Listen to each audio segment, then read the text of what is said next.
अस्सलामुअलैकुम students, welcome back. हमने start कहाँ से किया था? वर्क एनर्जी प्रिंसिपल को हमने स्टार्ट किया हुआ था। होप सो कि आप लोगों को पीछे समझ आ चुका होगा जितना मैंने पढ़ाया था। ठीक है बच्चों, तो ये आप लोगों ने देखा होगा, मैंने मेन पॉइंट्स भी आप लोगों को बताए थे, एक्सपेक्टेड पॉइंट भी बताए हुए हैं, ये आप लोग देख सकते हैं यहाँ से। ठीक है बच्चों, तो ये यहाँ तक हमने कवर कर लिया था। वर्क एनर्जी प्रिंसिपल भी मैंने पढ़ा लिया था। अब मैं आप लोगों को क्या पढ़ा रहा था? स्टॉपिंग डिस्टेंस की मैं बात कर रहा था। ठीक है, वर्क एनर्जी प्रिंसिपल की हम बात कर रहे थे, इसको वर्क एनर्जी थ्योरम भी कहते हैं। स्टॉपिंग डिस्टेंस कैसे निकालते हैं वो भी मैंने आप लोगों को बताया था कि वर्क एनर्जी प्रिंसिपल के अकॉर्डिंग जो है ना, वो वर्क किसके बराबर होता है बच्चों? Work done W is equals to delta change in kinetic energy. ठीक है, delta change in kinetic energy. अब वर्क क्या होता है बच्चों? एफ डी होता है, एफ डॉट डी मतलब स्केलर या डॉट प्रोडक्ट होता है। अब ये वैसे ही हम लिख लेंगे delta change in kinetic energy. तो बच्चों यहाँ से आप लोगों ने देखना है, अब एफ डी को हम क्या लिख सकते हैं? एम ए डी लिख सकते हैं ना, एम ए डी। चलें जी, अब ये वैसे डेल्टा काइनेटिक एनर्जी आ जाएगी। डेल्टा काइनेटिक एनर्जी का मतलब ये है कि फाइनल काइनेटिक एनर्जी में से हमने इनिशियल काइनेटिक एनर्जी उसको हमने क्या कर देना है बच्चों? माइनस कर देना है। ठीक है, सब्सट्रैक्ट कर देना है। चलें जी, अब हमने स्टॉपिंग डिस्टेंस निकालना है, तो बच्चों ये वाला स्टॉपिंग डिस्टेंस आ जाएगा। अगर वो एक्सेलरेशन भी दे देगा आप लोगों को, मैस भी दे देगा, एक्सेलरेशन भी दे देगा। तो ये वाली जो दो क्वांटिटीज़ हैं, आप जो इधर जाके इसको ना डिवाइड कर देंगे। ठीक है, यानी एम ए को जाके आप इधर डिवाइड कर देंगे, आप लोगों के पास स्टॉपिंग डिस्टेंस की वैल्यू आ जाएगी। ठीक है, आगे समझिए इस चीज़ की बच्चों। चलिए अब हम नेक्स्ट जाते हैं, और नेक्स्ट है काइनेटिक एनर्जी का। और काइनेटिक एनर्जी आप लोगों को पता होनी चाहिए। अब एनर्जी क्या होती है बच्चों? सबसे पहले देख लेते हैं scalar capacity of system to do work. किसी भी सिस्टम की कैपेसिटी, वर्क करने की कैपेसिटी को क्या कहते हैं? वो एनर्जी कहते हैं। इसका यूनिट भी क्या है? जूल ही है। ठीक हो गया। एनर्जी की फॉर्म देख लेते हैं, मैकेनिकल एनर्जी की काइनेटिक एनर्जी आ जाती है। काइनेटिक एनर्जी कौन सी होती है? एनर्जी पोजेस्ड बाय मोशन या energy possessed due to motion. ठीक है, किसी भी बॉडी की मोशन की वजह से जो एनर्जी होती है। अब मोशन क्या होती है? मतलब हरकत होती है ना किसी भी चीज़ की। कोई गाड़ी जा रही है, ठीक है, उसकी भी स्पीड चेंज हो रही है, वो भी हरकत कर रही है, मोशन में है। ठीक है, तो इस एनर्जी को बच्चों हम क्या कहेंगे? काइनेटिक एनर्जी है। ठीक हो गया। अब ये किस पे डिपेंड करती है? मैस पे करती है और वेलोसिटी पे डिपेंड करती है। ठीक है, इस फार्मूले से आप लोग देख सकते हैं ना, मैस और वेलोसिटी पे, यानी वेलोसिटी के स्केयर पे डिपेंड करती है। ऑलवेज पॉजिटिव होती है और स्केलर क्वांटिटी है। ग्रेविटेशनल पोटेंशियल एनर्जी की बात कर लेते हैं। Energy stored due to vertical position in gravitational field. Gravitation का लफ्ज़ उसने यूज़ कर लिया तो ग्रेविटेशनल फील्ड लाजमी आएगा। इसका फार्मूला क्या होता है? P is equals to M G H. ठीक है, P is equals to M G H. चलें जी, relative to chosen reference zero level. ठीक है, तो अगर कि हम इसका जो रेफरेंस ले रहे हैं, तो बच्चों हमने कौन सा लेवल लेना है? वो ज़ीरो लेवल लेना है। ठीक हो गया। अब उसने क्या बात किया? Relative to chosen reference zero level. आगे समझ, कोई भी जब हम रेफरेंस लेवल जिसको मतलब चूज़ किया है, उसी के हिसाब से अगर हम देखेंगे तो ये कौन सा लेवल हम लेंगे? फिर वो ज़ीरो लेवल से लेंगे। इलास्टिक पोटेंशियल एनर्जी की बात कर रहे थे। Energy stored in a compressed R S stretch spring. ये इलास्टिक पोटेंशियल एनर्जी होती है, और ये आप लोग जाके ऑसिलेशन वाले चैप्टर में भी पढ़ेंगे। ठीक है, ये इसका फार्मूला है। P is equals to 1/2 k x²। ठीक है, आप इसको 1/2 k x²। अब के यहाँ पे आप लोग जाके आगे पढ़ेंगे ये क्या के। ठीक है, स्प्रिंग कांस्टेंट है या जो है ना कूलम कांस्टेंट है, आप लोगों को पता होना चाहिए ऑसिलेशन में कौन सा कांस्टेंट यूज़ करते हैं, ये भी आप लोगों को पता होना चाहिए। आपको पता है ना स्प्रिंग कांस्टेंट, कूलम कांस्टेंट किधर आएगा? जब कूलम फोर्स का हम जिक्र कर रहे होंगे। ओके, और एक्स क्या है? यहाँ पे डिस्प्लेसमेंट है फ्रॉम इक्विलिब्रियम। ये पॉइंट मतलब AFNS में पूछा हुआ है। रिपीटेड पॉइंट देख लेते हैं। If velocity of moving object is doubled, kinetic energy क्या हो जाएगी? साफ ज़ाहिर सी बात है बच्चों, वो फैक्टर 4 से इंक्रीज करेगी ना। अब यहाँ पे देख लें आप लोग, directly proportional square of velocity के। ठीक है, मतलब अगर हम वेलोसिटी 2 टाइम, अगर 2 टाइम इंक्रीज करते हैं तो क्या हो जाएगी बच्चों? काइनेटिक एनर्जी 2 का स्केयर ले कितना हो जाएगी? 4 टाइम नहीं हो जाएगी? ठीक है, चलें अब काइनेटिक एनर्जी और पोटेंशियल एनर्जी के आप लोगों को MCQs भी दिए और आंसर भी दिए हैं, ये आप लोगों ने खुद देखने होते हैं, असाइनमेंट होती है आप लोगों की। पावर देख लेते हैं बच्चों, पावर भी पढ़ते हैं, पावर भी पढ़ते हैं इसको। Power is defined as the time rate at which work is performed और एनर्जी इज ट्रांसफर्ड। ठीक है, वो टाइम जिसमें या तो हम वर्क परफॉर्म करते हैं या एनर्जी को ट्रांसफ़र करते हैं, उसको हम क्या कहते हैं? पावर कहते हैं। It is scalar quantity. ठीक है, ये भी स्केलर क्वांटिटी यानी डॉट प्रोडक्ट होगा। अब पावर का यूनिट आप लोग देख सकते हैं, P is equals to W/T, यानी work done per unit time भी आप लोग कह सकते हैं। और वर्क डन को आप लोग पीछे भी पढ़ के जो वर्क एनर्जी प्रिंसिपल पढ़े तो किसके बराबर था? वो चेंज इन काइनेटिक एनर्जी के बराबर था। तो यहाँ पे आप लोग काइनेटिक एनर्जी भी पुट कर सकते हैं।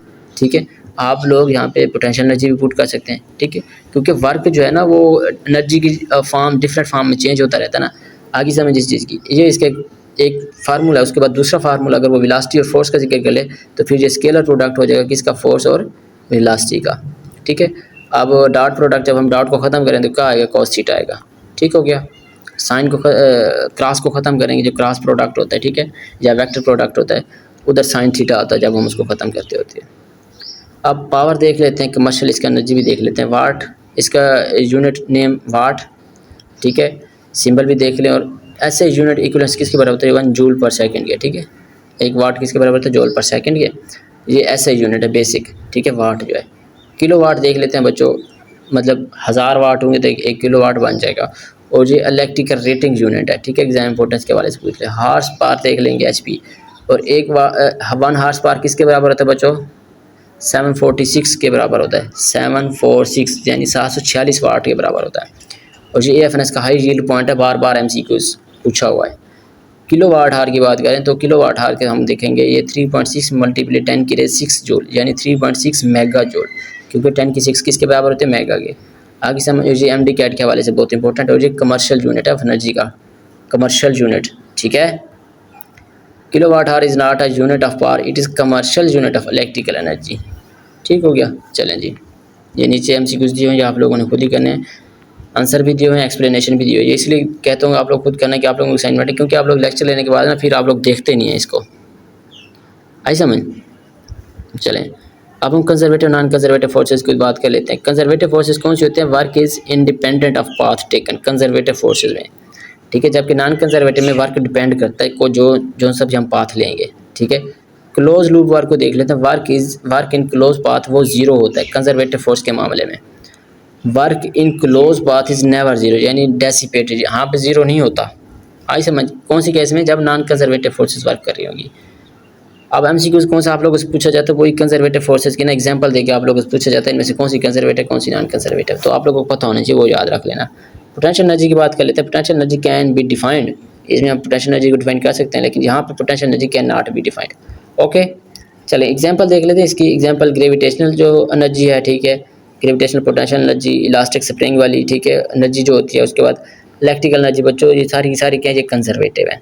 नॉन कंजर्वेटिव में बच्चों फ्रिक्शन वाले यानी रेजिस्टेंस वाली जितनी भी होंगे वो सारी की सारी कौन सी होती हैं, नॉन कंजर्वेटिव होती हैं। जैसे ये फ्रिक्शनल हो गई, ये रेजिस्टेंस भी फ्रिक्शन होते हैं, विस्कोसिटी भी बच्चों फ्रिक्शन पढ़ेंगे आप आगे जाके फ्लूइड डायनामिक्स में। ठीक है, आगे समझिए इस चीज़ की। अब चलें, work done by gravitational force along a close path is always zero. Gravitational force मैंने अभी बता गया था, ये क्या है, कंजर्वेटिव फोर्स। और कंजर्वेटिव फोर्स की वजह से क्लोज पाथ में वर्क क्या होता था, जीरो होता था या नहीं होता था। चलें, मोशन इन वर्टिकल सर्कल में देख लेते हैं। टेंशन एट लोएस्ट पॉइंट, ठीक है, mv² over r plus mg। वैसे ये सर्कुलर मोशन में आप लोग जाके पढ़ेंगे, लेकिन ये फार्मूला आप लोगों को याद होना चाहिए। टेंशन एट लोएस्ट पॉइंट उसका कौन सा फार्मूला होता है, टेंशन एट हाईएस्ट पॉइंट उसका कौन सा फार्मूला होता है। ठीक है, तो लोएस्ट पॉइंट का ये वाला फार्मूला है mv² over r plus mg। और अगर टॉप की बात करेंगे तो mv² over r minus mg। ठीक है, minimum critical velocity at top to complete circle वो कितनी है, मिनिमम क्रिटिकल वेलोसिटी वो है v is equal to √gr। ठीक हो गया, और ये FNS में पॉइंट पूछा गया है। चलें जी, अब हम नेक्स्ट देख लेते हैं, क्विक रिविजन कर लेते हैं बच्चों। वर्क क्या होता है, FD cos थीटा होता है, स्केलर प्रोडक्ट होता है। वर्क एनर्जी थ्योरम से भी आप लोगों को पता होना चाहिए, मैं पढ़ा के आया था। ठीक है, उसके बाद पावर का भी मैं पढ़ाया, 1 हार्स पावर किसके बराबर होता है, 1 किलो वाट पावर किसके बराबर होता है। और चलें जी, किनेटिक एनर्जी और बच्चों वो मोमेंटम का आप लोगों से रिलेशन पूछ ले तो आप लोगों को पता होना चाहिए। किनेटिक एनर्जी मोमेंटम के स्क्वायर के डायरेक्टली प्रोपोर्शनल है। Kinetic energy is equal to यानी p² ओवर 2m। आगे समझ इस चीज़ की, ये चीज़ क्लियर हुई है। किनेटिक एनर्जी मोमेंटम के स्क्वायर के डायरेक्टली प्रोपोर्शनल है। ठीक है, मतलब किनेटिक एनर्जी अगर हम दो पोटेंशियल जो मोमेंटम है सॉरी, अगर 2 टाइम इंक्रीज़ करेंगे तो किनेटिक एनर्जी कितने टाइम इंक्रीज़ हो जाएगी, वो 4 टाइम बढ़ेगी। ठीक हो गया, आगे समझ। लेकिन शर्त ये कि मैस क्या हो वो कांस्टेंट, मैस होता ही कांस्टेंट है। ठीक है, किसी भी बॉडी का मैस क्या होता है, वो कांस्टेंट ही होता है। चलें, अब आप लोगों से इस तरीके से भी तो पूछ सकता है, मतलब मोमेंटम का रिलेशन पूछ ले। मोमेंटम का रिलेशन क्या है, तो आप लोग ये p² ओवर 2m, ये इधर क्या आया था, किनेटिक एनर्जी आई थी, सॉरी ये अंडर रूट नहीं था, इधर किनेटिक एनर्जी आई समझ। चलें अब हम ना दोनों तरफ ना अब इस क्वांटिटी को आप उधर भी लेके जा सकते हैं। चलें अब पी स्क्वायर इस तरीके से कर लेते हैं।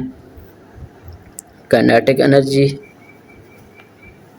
आप लोग इसको 2m भी कर सकते हैं या नहीं कर सकते बच्चों। पी स्क्वायर और 2m है, ठीक है।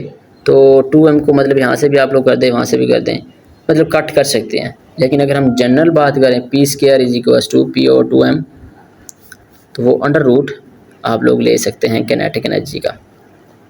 इसका भी अंडर रूट लेंगे तो अंडर रूट से ये कट जाएगी, क्या बच जाएगा हमारे पास, मतलब पोटेंशियल ये मोमेंटम जो है वो डायरेक्टली प्रोपोर्शनल है अंडर रूट काइनेटिक एनर्जी के। ओके, ये चीज़ क्लियर हुई है अब। चलें, ये वाला एमसीक्यूज आप लोगों को बहुत कंफ्यूज करता होता है, आगे समझ। चलें, वर्क इज़ ज़ीरो, कुछ पॉइंट्स पढ़ लेते हैं। Work is zero for centripetal force and perpendicular displacement. Already मैं आप लोगों को बता के आया था। और सेकंड बात ये कि मैंने आप लोगों को मैग्नेटिक फोर्स का भी बताया था कि वर्क मैग्नेटिक फोर्स की वजह से भी वर्क ज़ीरो होती है, क्योंकि वो डिफ्लेक्टिंग फोर्स होती है। आगे समझ इस चीज़ की। एफ एक्स ग्राफ एरिया क्या देता है, वर्क देता है। पावर टाइम ग्राफ आप लोगों को एरिया उसका क्या देता है, वो एनर्जी देता है। चलें, ये दो एमसीक्यूज पॉइंट हो गए। Gravity, electrostatic and spring forces are conservative. और उसके बाद friction, air tension, drag forces वो सारी की सारी नॉन कंजर्वेटिव है। चलें जी, जहाँ तक चीज़ क्लियर हो गई बच्चों, कोई चीज़ समझ नहीं आई या कोई चीज़ मैं अगर कहीं पे भूल गया हूँ तो मुझे बता दिया करें। कोई भी इंसान परफेक्ट नहीं होता, ठीक है। कोई चीज़ें मैं आप लोगों से सीखता हूँ, कुछ आप लोग मुझसे सीखते हैं, तो ये सीखने सिखाने का अमल ही टीचिंग कहलाता है। चलें, अब हम आते हैं बच्चों डाइजेस्टिव सिस्टम पे। ठीक हो गया, चलें।